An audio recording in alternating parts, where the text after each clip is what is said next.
Is your hair breaking, feeling limp, or just not holding its style anymore? It might be time for a protein treatment, but not all protein treatments are the same. Your hair's porosity, the type of protein you use, and how often you apply it all matter.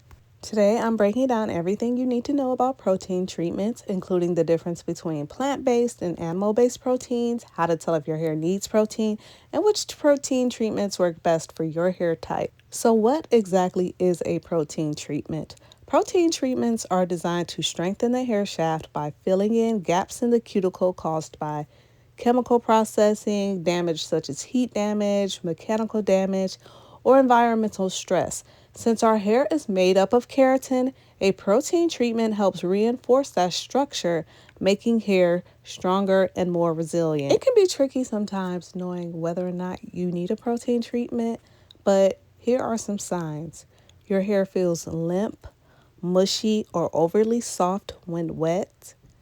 It's breaking easily, especially when brushing or styling. You notice excessive shedding or split ends. Your curls aren't holding their shape or definition. And you've recently had a chemical service such as color or relaxer. But if your hair feels rough, dry, or stiff, you may be using too much protein. But more on that later.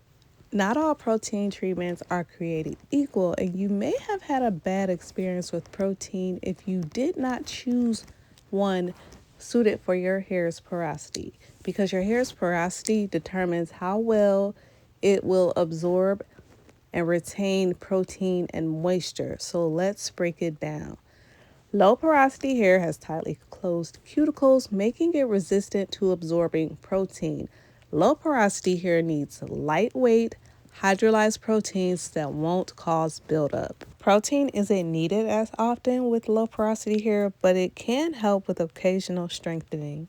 High porosity hair has gaps in the cuticle, making it absorb protein quickly but also lose moisture fast. High porosity hair benefits from medium to heavy protein treatments. High porosity hair needs regular protein treatments to rebuild lost structure. Now, if you have medium or normal porosity hair, this hair can handle protein treatments in moderation without needing intense repair. Now, let's talk about the difference between plant-based and animal-based proteins in hair products. Which one should you use, and is one better than the other? Plant-based proteins are lightweight and flexible, making them great for low porosity hair and fine hair. They penetrate the hair shaft more easily without leaving buildup. And also, they add softness and elasticity while still strengthening. Examples of plant-based proteins in hair products include hydrolyzed wheat protein, which is found in the Joyco K-Pat liquid reconstructor, hydrolyzed soy protein found in Mazzani Strength Fusion Night Treatment, and quinoa protein, which is found in Aveda Damage Remedy Intensive Restructuring Treatment. Now, on the other hand, animal-based proteins provide deeper repair, making them ideal for high porosity hair or severe damage. They are heavier in texture, so they work best for hair that lacks structure and strength.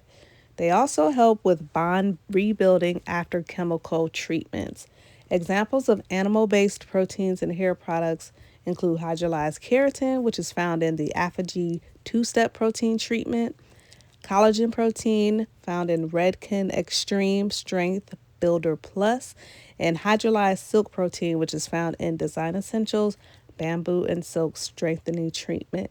So, which one is better? It depends on what your hair needs. If your hair is fine or low porosity, stick to plant-based proteins. But if your hair is high porosity or chemically processed, animal-based proteins will give you the intense repair you need. While protein is good for your hair, if it needs strengthening, using too much protein without balancing it with moisture can lead to protein overload. This happens when the hair becomes stiff, dry, and brittle. Instead of strengthening your hair, it can cause it to break even more. Signs of protein overload are your hair feels stiff, dry, or crunchy. Breakage occurs even when handling the hair gently, and your hair lacks movement and elasticity. Now that you know which protein type to use, let's go over some professional salon quality protein treatments for different needs. These are some light protein treatments for low porosity and fine hair. Redken Extreme Cat Protein Spray. This is lightweight, which makes it ideal for fine hair. And the Joico K-Pack Liquid Reconstructor. It strengthens without heaviness. Now for medium protein treatments, which are best for normal to high porosity hair, the Mazzani Strength Fusion Intense Night Treatment strengthens hair without making it stiff. And Aveda, they have a damage remedy intensive restructuring treatment. This restores elasticity. Okay, now when it's time to call in the heavy hitters, these treatments are for high porosity chemically treated hair.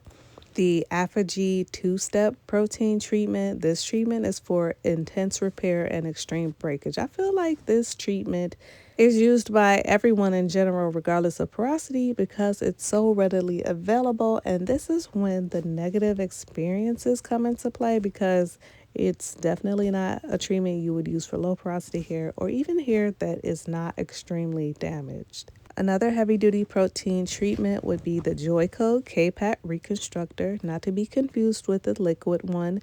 This deeply repairs damaged hair. The key to using protein treatments correctly is balancing them with moisture. After every protein treatment, follow up with a hydrating or moisturizing deep conditioner to keep your hair strong and flexible. So some good deep conditioners to use after protein would be the Mazzani Moisture Fusion Intense Moisturizing Mask, Joico Moisture Recovery Treatment Balm, and Olaplex number 8 Bond Intense Moisture Mask. A question that I get asked a lot is how often to use protein treatments, and that really depends on the porosity and condition of your hair. Obviously, if your hair is severely damaged, you would use protein treatments more frequently than someone who's just using them for maintenance or as a preventive measure. But under no circumstances would I give someone a heavy protein treatment more often than every 4 to 6 weeks. And this is the breakdown on all things protein. I hope you found this video helpful.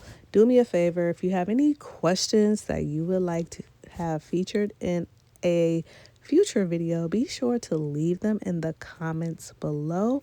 And as always, thank you for watching, and I'll see you next time. Oh, and here's another video that YouTube think you might enjoy.